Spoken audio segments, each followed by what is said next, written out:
And thanks to all of you for being here, and for those of you here in Aspen in person, for dodging the raindrops to join this conversation with us. I'm really excited to have this conversation about the value and promise of the metaverse and what it can bring to all of us. Before we dig into the conversation, though, let's take a short couple of minutes to look at a short video on the value of the metaverse and what the future might hold. Some people say the metaverse will only be virtual.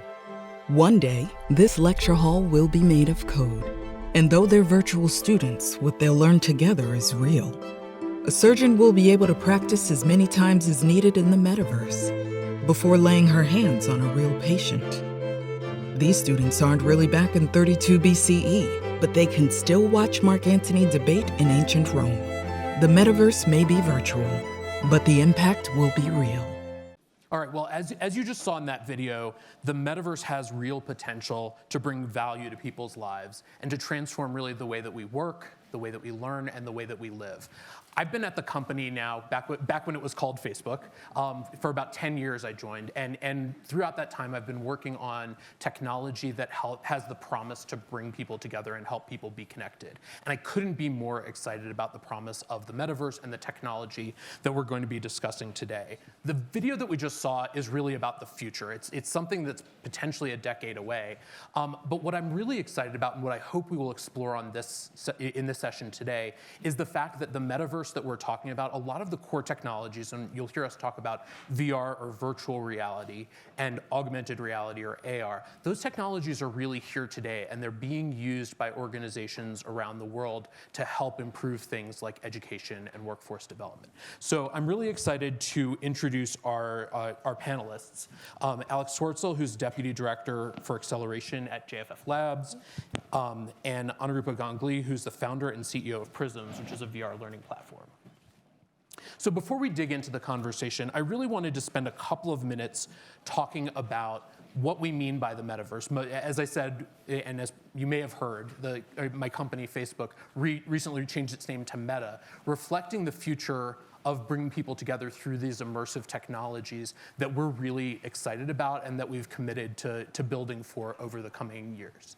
And so just as a show of hands, how many people in this room feel like they know what the word metaverse means? Okay, a few. How many people have used virtual reality technology before? Okay, so about half. For the other half of you, please come next door after the session and you can try it out for yourself. How many people have used augmented reality? A few. How many people have used filters on your phone and video chats or on Instagram, things like that? Okay, so the majority, so that's augmented reality as well. So when you see the idea of video or pictures showing up on top of something that you can see in physical space, that's what we really mean by augmented reality. And so, you know, one of the things, when I think about the word metaverse, some of you kind of had a sense of what the word metaverse means, and others of you didn't. When I think about the word, the metaverse, I think of it as the successor to today's mobile internet. So if I think back to when I was growing up as a kid, you know, the main way that we communicated was through landline telephone, and we would make long distance phone calls, and it would cost a lot of money to, you know, call relatives in different places, and that was just something that was very, you know, that was the sort of main mode on which we interacted. And 10 years ago, when I joined Facebook, we were just starting to use mobile phones ubiquitously, and the idea of carrying around essentially a very advanced computer in your pocket that can connect you to anyone almost anywhere in the world instantly is really powerful and has changed the way that all of us interact as a society. And I really think of this next phase as we look toward the metaverse as the next big jump. I think we can all probably relate, having just been through COVID when we haven't been able to be together in person. We can all relate to the fact that, you know, that having conversations where you see a bunch of people on a video conferencing screen is important when you can't be together, but there's a lot that gets lost as well, right? So there's, you know, the ability to be able to make eye contact with people, to be able to feel and experience people's body language, and to have the spatial interaction to know that somebody's next to you. Those are all things that are really important as a part of human communication. And so I think of this, the metaverse, as something that has the promise of letting us be with people that we couldn't otherwise be with, and letting us be in places that we couldn't otherwise be. So what does that look like in practice? I think there's really three big attributes that are important when thinking about the metaverse. The first is that it's interactive. So rather than just seeing something that's static, like watching a video on a screen, you actually can interact with the experience around you. You can manipulate things, you can cause your environment to change, and you can interact with other people.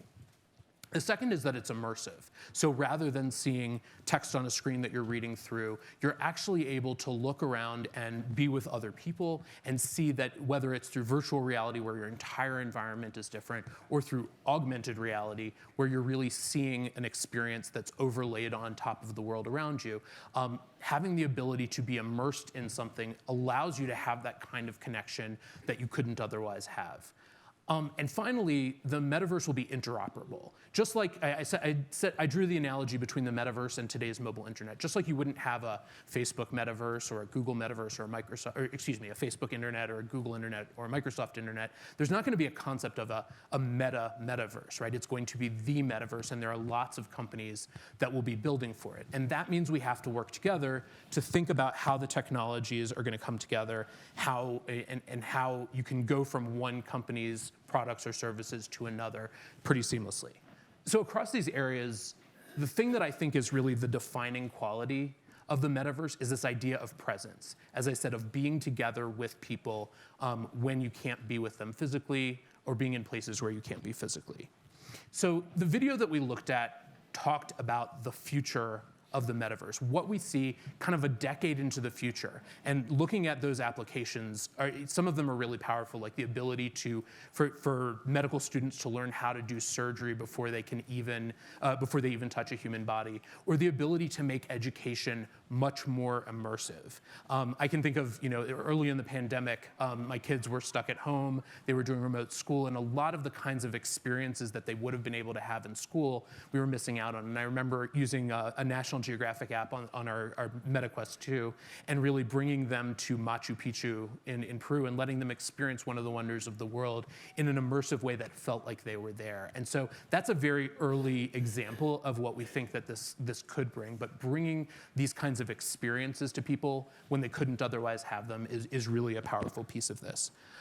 So beyond transforming education, transforming workplace development, transforming the way that people learn, which we'll talk about in a little bit, I think it's also important to say that there's a real economic promise of the metaverse too. So the analysis group did a report recently where they looked at the potential economic impact of the metaverse, and their conclusion was it's potentially over the first decade of the metaverse, we'll see a $3 trillion increase in the global economy in the first decade, and hundreds of billions of dollars of activity in digital commerce. So when we think about small creators and people that are trying to earn their living online today, this has a really important potential to grow the scope of what people can do.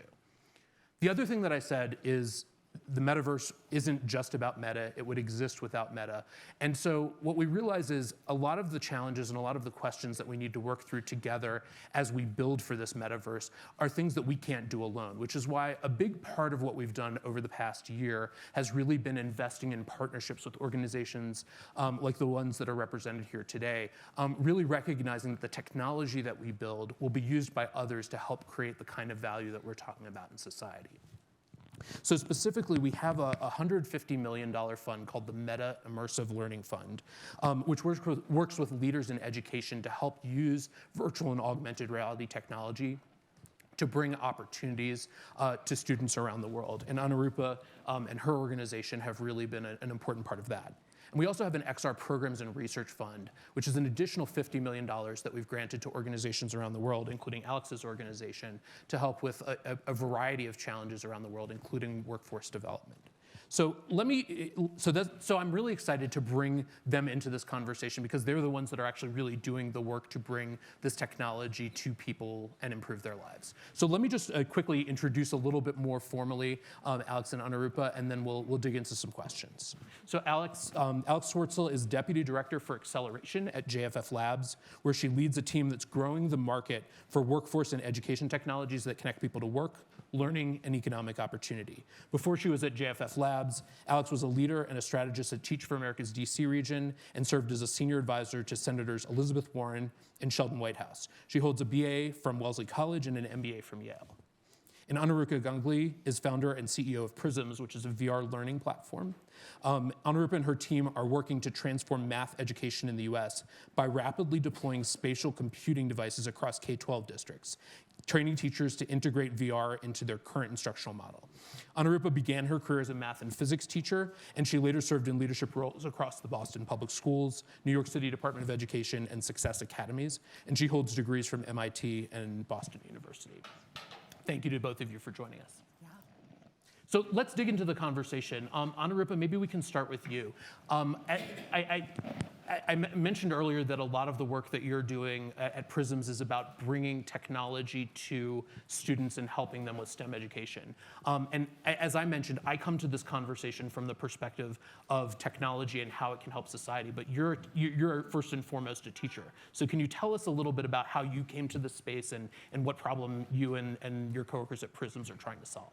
Yeah, sure thing. Can everyone hear me okay? Yeah. So my journey, my entry point into STEM education reform really began as a student. I was an engineering student at MIT, and my freshman year, about 24% of my department were young women. More than 50% dropped out while I was there, so about 11% of us graduated. Stayed on for my graduate work there, and it was a total disappearing act of female students who had gone through the K-12 American system, as well as other minority student groups. And so that's what started my kind of lifelong maniacal love affair around what is happening at the K-12 math and science level, such that for our most advantaged students, these are students who had 5s on their APs, 1590s on their SATs, for that demographic, you're seeing such severe drop-offs of what could potentially be happening for our more historically underserved communities. So I became a high school math and physics teacher in Boston, and then since then served in a few different roles. And what I kind of learned throughout my time in public administration is that we do not have the tools to close the learning gaps at scale that I got into this work to do. And that's a pretty kind of bold statement, and I say that because what I found was that what we've learned about learning science, how people learn math and science best, there's been a ton of studies that have been done over the past 20 years. We have not actually scaled those best practice pedagogies. So to kind of give a little bit more color on what I mean about that, we now know that the top 2 indicators of success in post-secondary STEM is, number 1, your ability to rotate 3D objects in your mind and maintain perspective of that object. It's what you roughly call spatial reasoning, not to make it too jargony. And the second top indicator of success is your ability to abstract from your everyday life. So when I say abstraction, I don't mean staring at a video and some graphs and charts and an equation and mapping across them. I mean Isaac Newton. The guy was sitting under a tree, an apple fell. He's like, oh, how do I go from this experience, ascribe language, ascribe symbolic notation, and create mathematical models? And so I was kind of sitting at my desk in New York 2 years ago saying, we need new world learning tools to really close these gaps in math and science. So that was the birth of Prisms, to build a spatial learning platform that scales and builds these core competencies. So to kind of give like a high level of what that looks like and feels like, because it might sound a bit theoretical, we started with Algebra 1. You might be aware Algebra 1 is the Achilles heel of the secondary STEM program for a lot of students. The end of the road in secondary and post-secondary STEM is Algebra 1. And so that was our starting point. And so how do kids learn these mathematical ideas in this whole new way spatially? To give a short example, the first module we were born during the pandemic. So we built it on exponential functions, and the way that it works, if you can visualize it alongside me, is kids put their headsets on and they are immersed in a real world problem, and they are in the center of that problem themselves rather than kind of watching as a bystander. And they're in a food hall, they're kind of taking in the environment, buying their food, and there's a mayor's announcement. And she says, there's an alarming growth rate of a virus. Stay safe and stay tuned. And the kids get their power on their watch to go back in time and see those behaviors that were just playing out around them. How is the virus spreading? So it's a kind of a physical understanding of multiplicative growth where, like, oh my gosh, when she sneezed, there was potential transmission. When she walked back to that other back group, another 4 people got it. We haven't used the word exponentials or functions or nothing. It's just them physically experiencing a phenomenon. Kids then accept a mission. How many weeks until the hospitals in your community are going to need more resources? And so I always say that Prisms, we are mission-driven, not game-driven, because when you can plant that seed of conviction and purpose in a student, wild things begin to happen. And so it's through that mission statement that kids then can connect 3D simulations and then kind of abstract up from there to data visualizations, 2D graphs and tables. But that starting point was always that physical real world example that then drives how they abstract up from there to create mathematical models. So that's kind of both the genesis of Prisms as well as how we're thinking about a new learning design that really kind of departs and builds the things that we're missing, where people didn't know why they were learning what they were learning. There was no real purpose for their education, and they weren't learning in a way that is aligned to how our brains are wired, which is experientially, so learning via touch, movement. Movement is highly correlated. The one thing I'll kind of close this short reflection on is that the person who was most articulate about this was Albert Einstein. Whenever he was asked about his, and he was arguably one of the better mathematicians in recent history, whenever he was asked about his mathematical thinking, he always said, my thinking is muscular. There's a beautiful vignette where he writes, when he conceived of E is equal to mc squared, he was riding a bike. And had he not been in motion, the relationships between those quantities would have never really come into fruition. That's what we're really trying to help our kids experience in these multimodal associations with mathematical ideas that have usually just been very stagnant, 2D, and just not very interactive. So Anurupa, can you maybe give us a sense also of scale? Like, are we talking about a couple of classrooms? Are we talking about a couple of school districts? Like, what is the scale of the work that you're doing today, and how did you grow it, and where are you looking to grow it from here? Yeah, so we launched for the first time this last fall in October. We launched with just about 10,000 students across 25 school districts in 12 states. That jumped organically to 20,000 a month later, and now we're going to be releasing to 120,000 students this month across 65 school districts. We'll be in 10 of the top 25 school districts, and I think what we're seeing, Rob, is people, chiefs of states, superintendents, chief academic officers, this problem has been a pain point for decades, and they just didn't have the tools to solve it. And so now they have something where they're like, oh, we now can show kids why they're learning what they're learning. We can put kids in the problems and do hands-on doing mathematics. And so I think that's why we're seeing the kind of growth that we are. And we are rapidly building out all of grades 7 to 11 math and science, and then we'll be building out the humanities, specifically ELA and the social sciences. So we're getting a lot of demand from school districts to say, this is great in mathematics, but we want to be able to really have kids experience this across the curriculum. So it's been really inspiring to see the response from our school districts. That's great. And Alex, maybe I can bring you into the conversation too. I mentioned earlier that your organization, Jobs for the Future, has been doing a pilot project with Meta and focusing on augmented reality as distinguished from virtual reality for small manufacturing. And then we recently announced, our President of Global Affairs, Nick Clegg, just announced that we're doing another project with you to expand that work. So I'd love to hear what's the experience with the small manufacturing pilot, and where are you looking to go from here? Yeah, thanks, Robin. Thanks so much for having me today. We love this project so much because it brings together a lot of the work that JFF cares about tremendously, which is both using innovation to advance workforce and economic development, meeting workers and learners where they are, and helping support the businesses in which they all live and work. And so this project focused on about 8 small advanced manufacturing companies across the country in places like New York, Tennessee, and Kentucky. The goal was to implement, as you said, Rob, augmented reality technology, which, as you described earlier, is where you are essentially combining, overlaying information, digital information onto the real world. So we use actually a fairly simple use case for augmented reality, which is called digital work instructions. So imagine if you are a worker and your job in an augmented reality, in an advanced manufacturing plant, is to maintain a piece of equipment or to assemble a product. And so what are the steps that you take to do that? Those steps are probably captured in a binder on a piece of paper on a shelf that's gathering dust, and you pull it out when you've forgotten something, but really it's just sitting there. This offers the opportunity to digitize those instructions so that you have on a tablet, and in some cases even on augmented reality glasses, so they truly are right in front of you.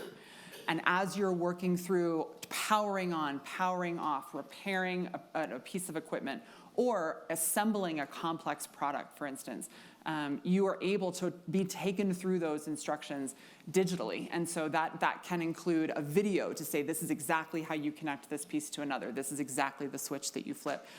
So when you think about the potential of technology like that, there's some things that sort of come to mind readily, and then some that we were really excited to see. So when you think about what makes the most sense about use cases like that, it's things like quality control, lowering error rates, and helping people learn these kinds of skills more quickly, which as a nonprofit that's focused on education in the workforce was of profound interest to us, right? How can we get workers up the productivity curve in a way that's supporting their employers, obviously, but also supporting the workers themselves as they continue to refine these skills that are in high demand, make them more valuable as workers. And so we saw all of that. One story that I love is an instance where a relatively new worker in one of these factories noticed that another colleague of his who was more experienced had used the wrong weight of fiber in a piece of assembly.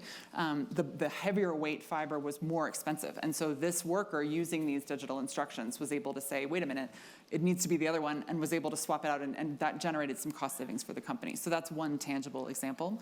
But some of the other things that we're starting to see, and I think this speaks, Rob, to what you were describing to us earlier about how these technologies can help us be with one another and collaborate and communicate in new ways. We saw these workers working together with their supervisors, with their colleagues across these businesses to say, if we change this step in the process, maybe it could work even more quickly or more effectively. We saw workers who were English language learners who in the past were relying on written instructions in English, difficult to translate, who are now able to use instructions that are much more visual, much more readily graspable if English is your second language. And so we're seeing all of these births of different use cases. I think there were over 40 across the whole project, which just speaks to the inventiveness that people can come up with when they're introduced to this technology in the right way. And they're said, that you say to them, have at it, right? See what you can do when this is introduced into your work.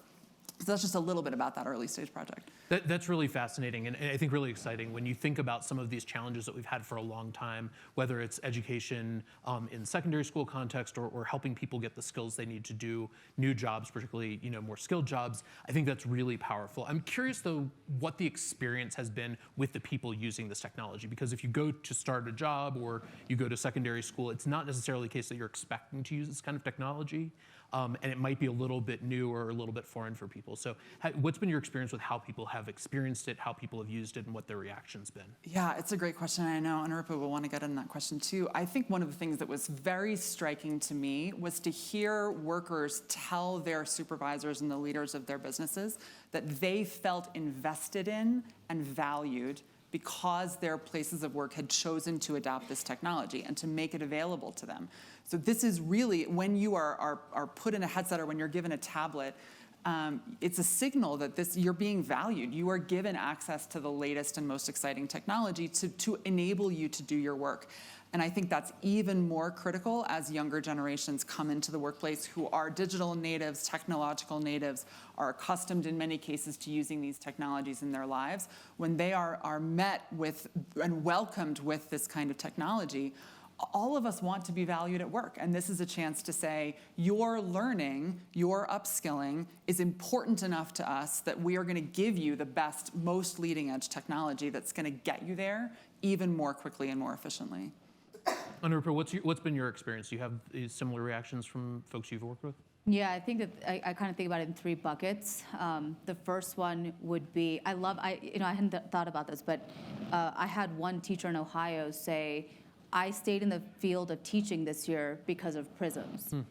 And I don't know if you know this, but there's a huge teacher turnover problem right now across the United States. We are losing teachers faster than pretty much any other profession. And part of it is their job is impossible. In a previous life, I used to teach teachers to do problem-based learning, task-based learning. It is very hard to launch a problem and then run around and then be able to provide that just-in-time feedback. And so what products like Prisms does and what VR specifically affords is a student to be in a kind of driver's seat with the problem, so they're able to actually achieve more at a faster rate. So the amount of feedback that a teacher needs to give diminishes quite a lot. And so her job just becomes like far more feasible, but that was just something I was struck by when I was listening to your example. The top things that I've really observed from the student experience has been, number one, they're just learning things that they've been typically intimidated by at a much faster rate. And so just the volume of content right now, kids are coming back from the pandemic about 2 years behind in mathematics. We cannot remediate our way out of that. We need a radically new approach that's going to accelerate the learning, and that's what a spatial learning technology affords. So an example that always I remember is a student said that, typically it took me like 5 weeks to understand what an exponential function was, and with this module, I got it within 10 minutes because I was able to interact with it. I was able to see the groupings. I was able to really sense make with it on my own terms. So seeing just much deeper learning. We're seeing a lot of students then going and saying, oh my goodness, this is what an epidemiologist on a task force, this is how they use mathematical modeling. This is how an urban designer uses this to create new green spaces. This is where quadratics is applicable in the real world. So not only do you have immediate impacts on assessments that are tied to future opportunity, whether we like it or not, that's just the accountability system we live in, but the other is really, really building exposure to future jobs in the space at a very early age that allows kids to kind of get prepared for that. And the last thing I would say, which is kind of connected to the notion around when we say XR technologies, there's so many different modalities and thus use cases. One of the biggest benefits I've been seeing with especially our younger students using virtual reality is focus. The number of kids that tell us, I'm safe, I can't switch tabs, I'm like in the problem, I'm doing the problem, no one's looking at me, no one's making me feel nervous. I mean, social capital is a real thing in math class. Doing well in math is correlated with intelligence. And a lot of people for a very long time felt like they weren't smart enough, they weren't good enough. And this kind of creates this really, really safe space for them to kind of figure this out on their own terms, put the device down, and then be able to very confidently contribute to the whole class discourse that then transpires after kids have done the VR. So I would say those are kind of top of mind impacts I've been seeing with our kids. That's really great, and I love the idea of kids being able to put themselves into the role of somebody who's using these skills, so it's not just using them, learning them in a vacuum, but actually understanding why it's important for them to learn. Yeah. Can I jump in on that, Rob, really quickly? Yeah. Because that's one of the things that we also see in this space and are incredibly excited about is the use of virtual reality technology as a career exploration and navigation tool, right? For any one of us, you want to have some sense of what is a job that you're entering into before you make the choice to pursue a training program or to enter into that pathway.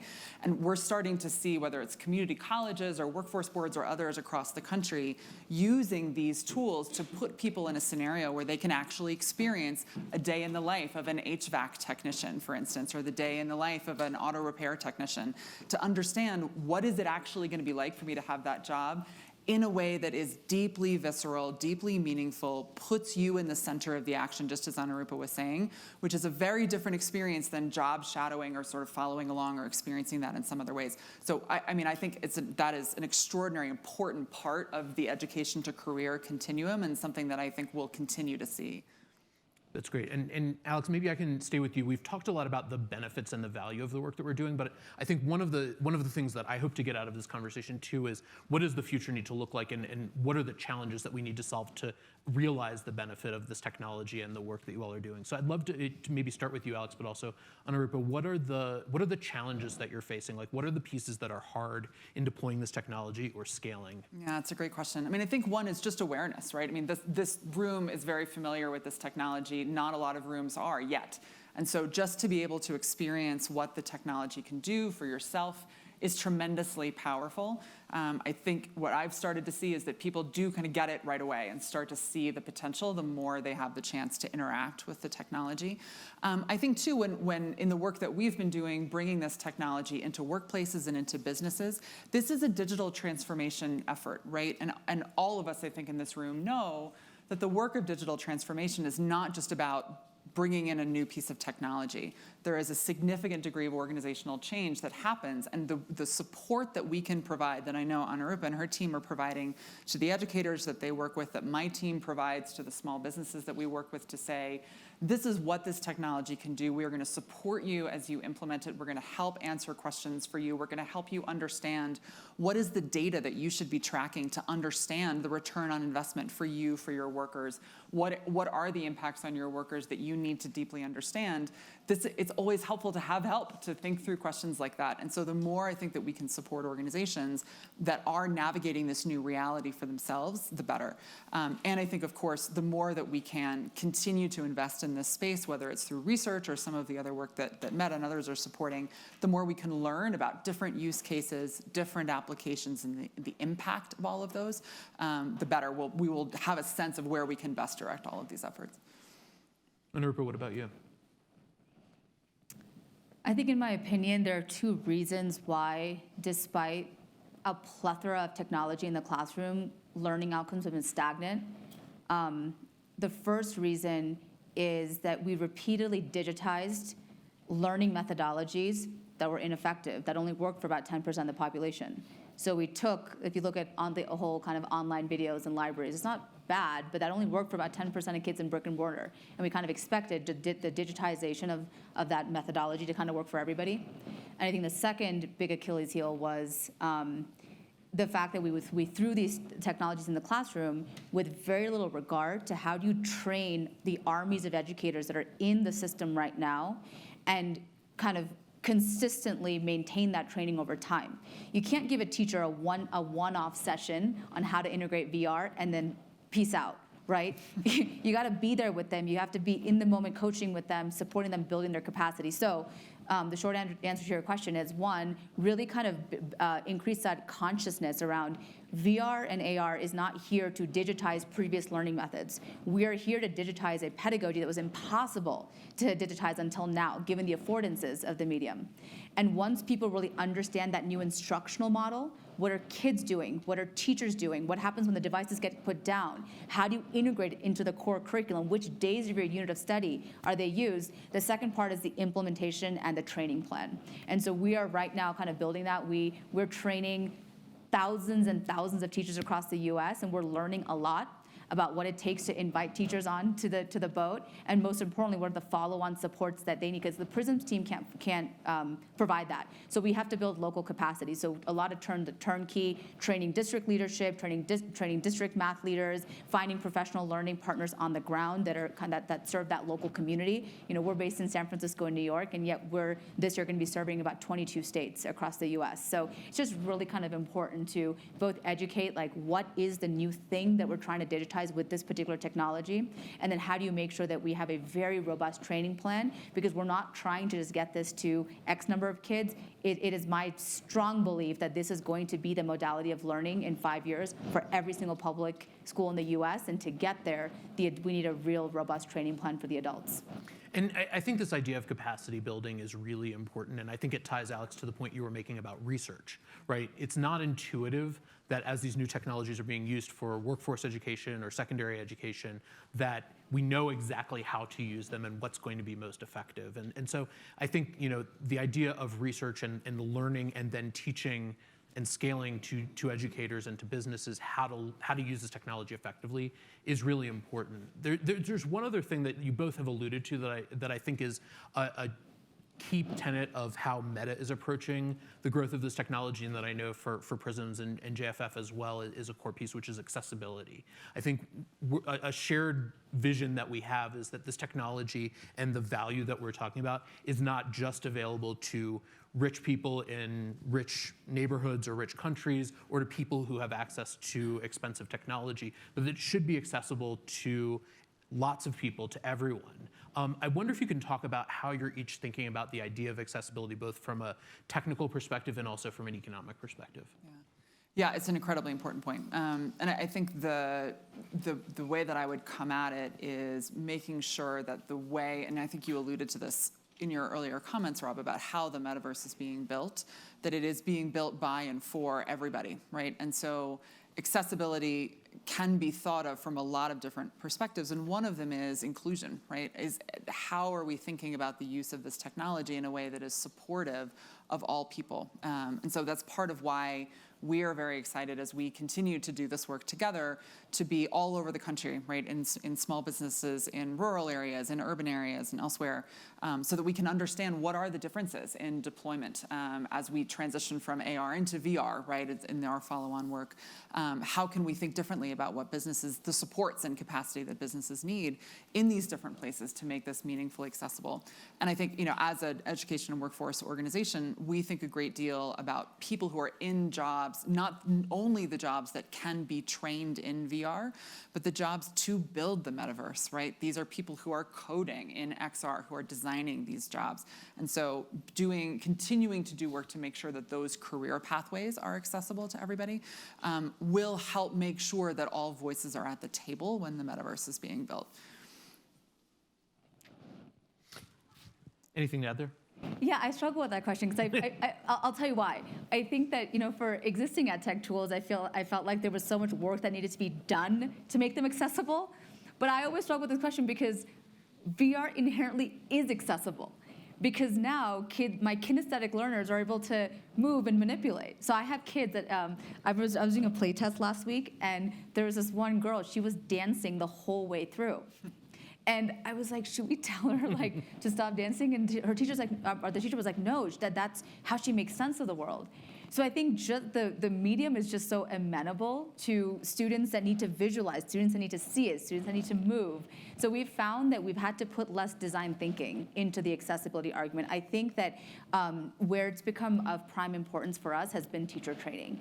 I think that some of our older teachers that see themselves as a potential bottleneck or gatekeeper, but I've just seen a tremendous generosity of spirit where teachers will tell me, Anurupa, I don't want to be the gatekeeper, so tell me what I need to know to be able to bring this to my kids. And they've been really kind of open and gracious and learning. But I would say at the student level, when you put it in their hands, they are ready to go.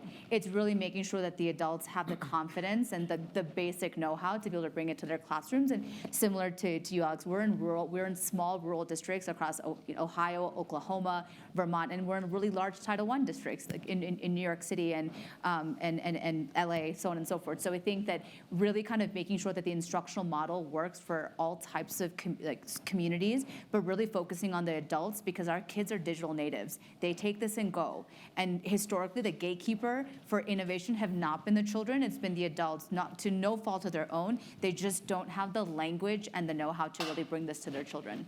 Something that you said that really resonated for me, I spend in sort of my day-to-day work a lot of time working with product teams and folks at Meta who are building the next generation of these technologies. And so the work that we're doing now is really going to inform the technology that all of us will use in our day-to-day lives potentially a decade from now.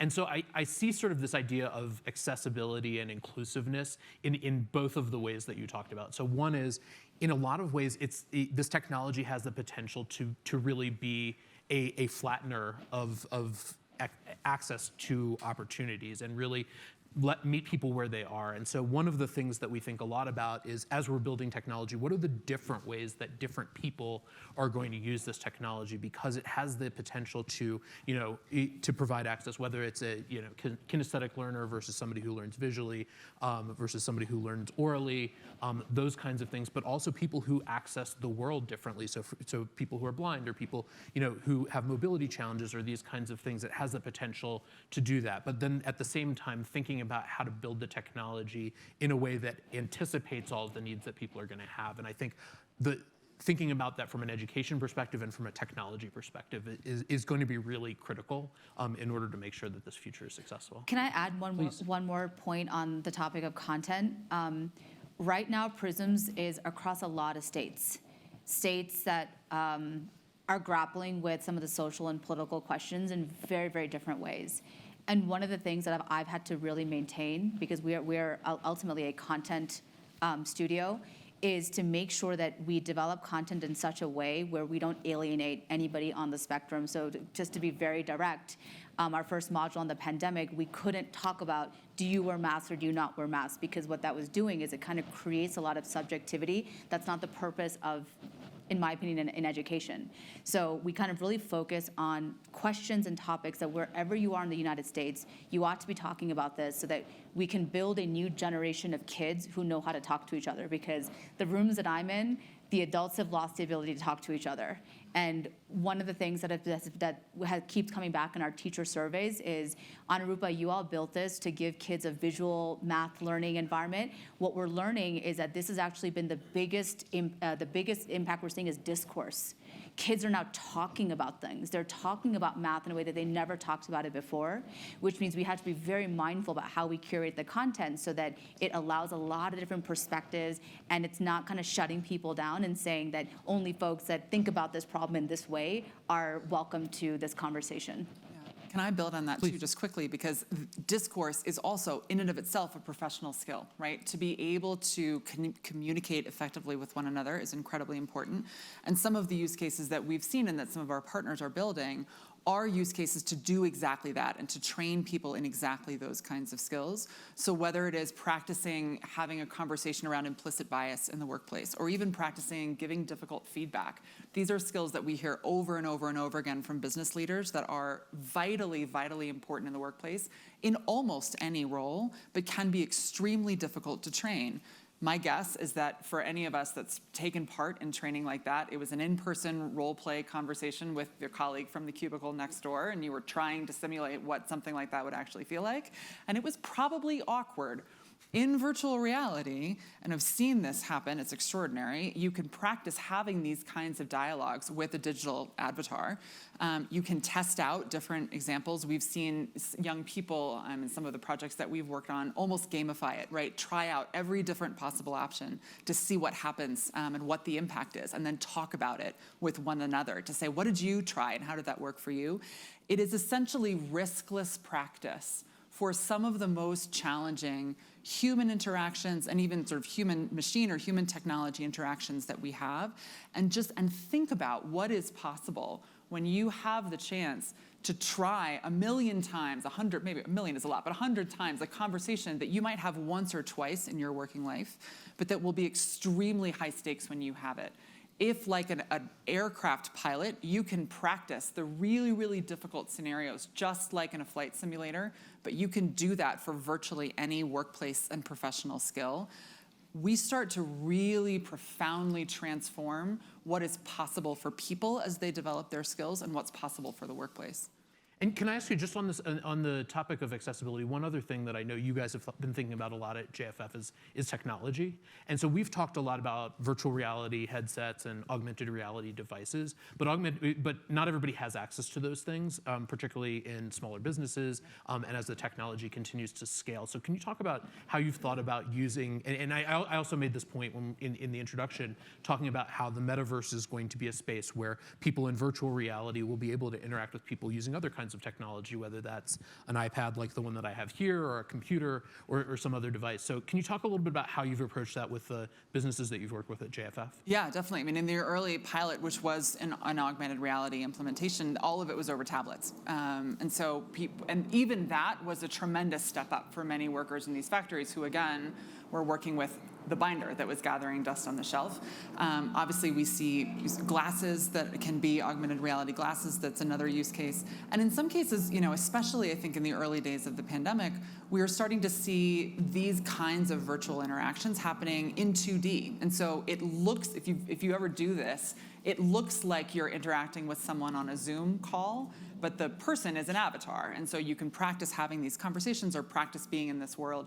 It's a different experience than being fully immersed, than being in a headset, but that is also highly, highly scalable. I also think headsets are going to become increasingly scalable as we go forward.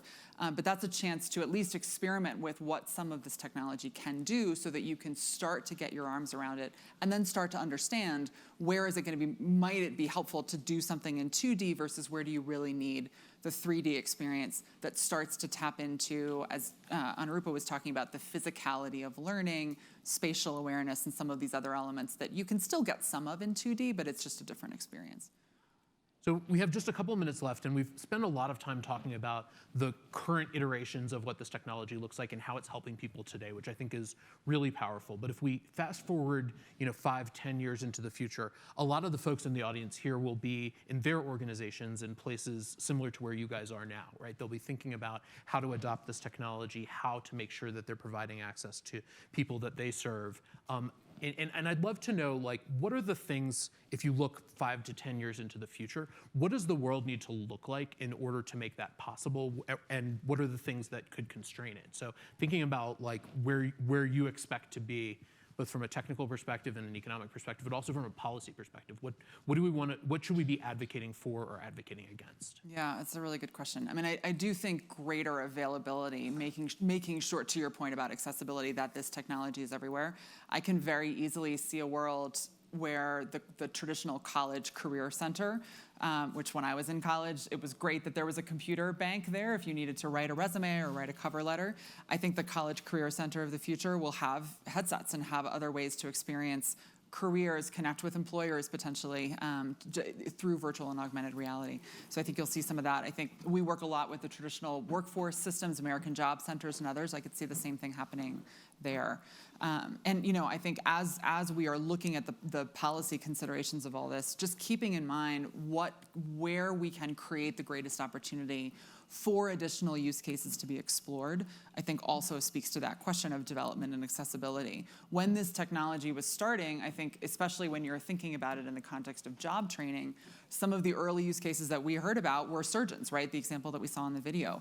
That is a very particular career. It's an extraordinarily important one. Now, what excites us is that we're starting to see this technology being used to train nurses, to training EMTs, phlebotomists, and others in career paths that are very, very widely accessible to a lot of Americans and that create extraordinary opportunity for upwards economic mobility. And so I think to be able to think very expansively and imaginatively, as is already starting to happen, about how this technology can help support people to enter into careers in the skilled trades, right, in the allied health fields, in manufacturing and others, will just help get all of our creative juices flowing about where this technology needs to be and the steps that we need to take to get it there. And Anurupa, I'd love to hear your take. I think you'll probably have the last word. Yeah, I think that, I don't know if you all remember the time of the laptop carts in schools. So I was a teacher. I was just thinking about that. I was a teacher, and we used to fight over, there was one cart of devices, and we would all ration. You get it Monday, Tuesday, okay, you get it Wednesday, Thursday. That's where we are with VR. I'm deploying class sets of devices across classrooms. I'm training, and we are establishing the implementation model. We are a supplemental resource. I would never say that all of the math curriculum ought to happen in VR. You kind of alluded to this. What are things that require that kind of visualization, that kind of collaboration? And what are things that can absolutely happen through a WebXR experience or through kind of manipulating tools using augmented reality? So I think over the next 5 years, there are a few things to think about. What are the key educational objectives? What types of learning design and technologies are amenable to executing each of those objectives? And then we are going to be, it's my dream, I tell my team this all the time, we are going to be leading a one-to-one adoption of VR devices in 5 years. Write it down in schooling. Now, the question is, how do we get there? And as I mentioned, we start with the one cart. Next year, we're deploying 2 to 3 carts. You got to build out all the content because it's not just for math. When you have the history department that has to share with the math department, that has to share with the science department, you really kind of begin to create the need to have a critical mass of devices. And superintendents now have the data, the white papers to show kids are empirically learning these core ideas better, which is now they can take that and use their federal dollars.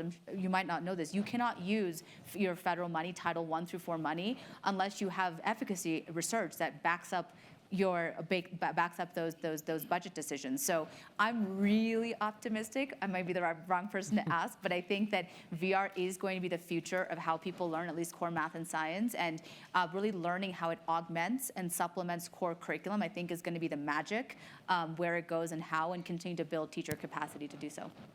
Well, that's a really good place to land. I think your image of the computer cart reminded me of when I was in school, and there was one computer or 2 computers for the school, and they were not internet connected. They did not have any of this. And I think when we think about the transition from that time to today, and the immense expansion of each of our worlds that the internet has brought, it feels to me like we're at this sort of pivot point in sort of, at least certainly in my career, but I think in many of our lives, where the promise of this technology and the promise of bringing the world together and leveling the playing field in the ways that we've been talking about is really close at hand. And so I'm super excited about the work that you all are doing and the partnership that we at Meta have with both of your organizations.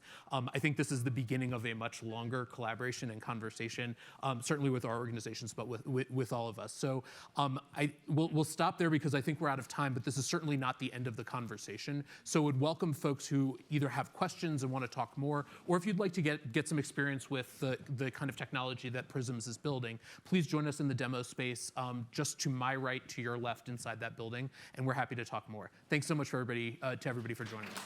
Thank you.